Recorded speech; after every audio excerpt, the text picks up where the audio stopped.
Interview. Pretty hard to look back at any work that you've done before, and you know there's always this feeling of regret.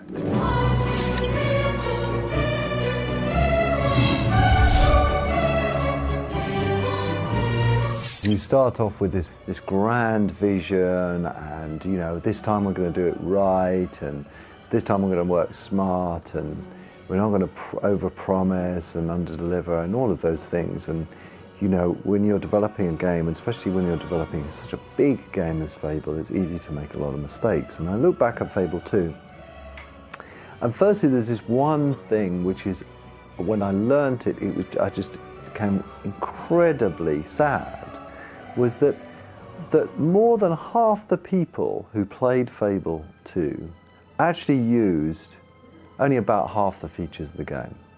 So most people didn't change their costumes. They just when they were given a costume, they just changed into it. They didn't realize that that had an effect on the world and the simulation.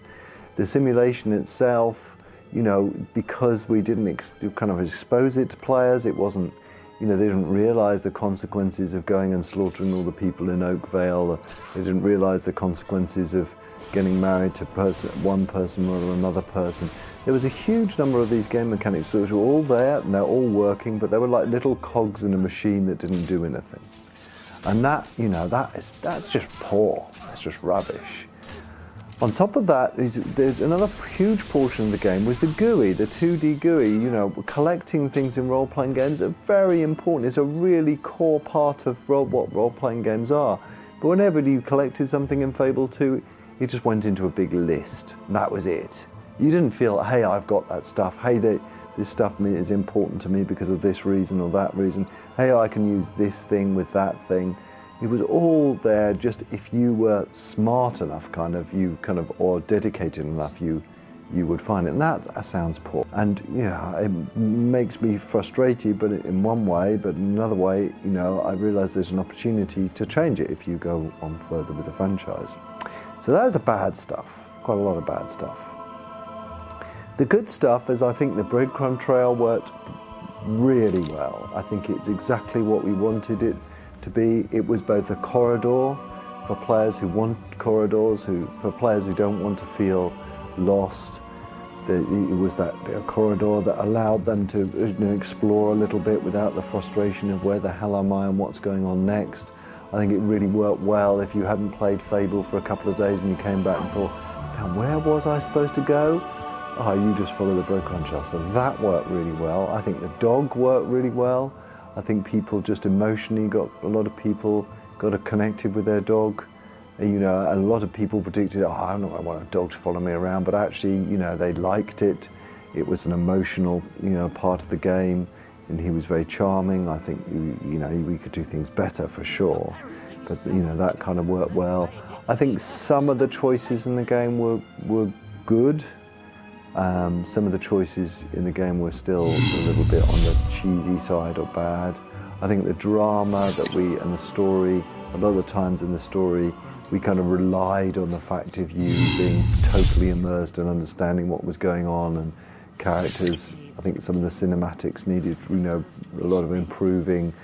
You know, so Fable 2 was a sort of this big pot of things, some of which were good, some of which were not so good. God, I can't begin to tell you what it's like to get reviews from in magazines and on websites, because it's kind of like getting a school report, but 100 million times more important. And you know, a lot of the reviews were just wonderful when they said, I got to a point in the game and you know, it really stayed with me, and the choices I made really felt emotional, and it was an emotional game. And you know, I loved the reviews when, you know, we just made people laugh and they felt involved in the game. So that was a fantastic feeling to get those, you know, that people got that.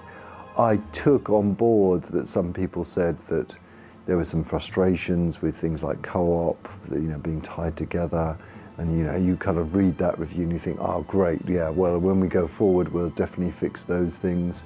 I think that There were some negative, very negative reviews, which you kind of always take to heart. You pretend to be a brave soldier and say, oh, well, they didn't play the game. But, you know, you realise that it's hard to make a game that everybody just thinks is great and wonderful.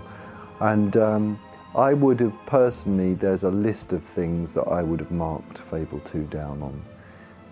Probably the GUI, a lot of that stuff. I think some of the drama was a little bit sort of hidden away, to say it best. I think some of the characters were very wooden, and you know, some of the events weren't significant enough. We didn't kind of layer in things right. I don't think the reviewers really picked up on that.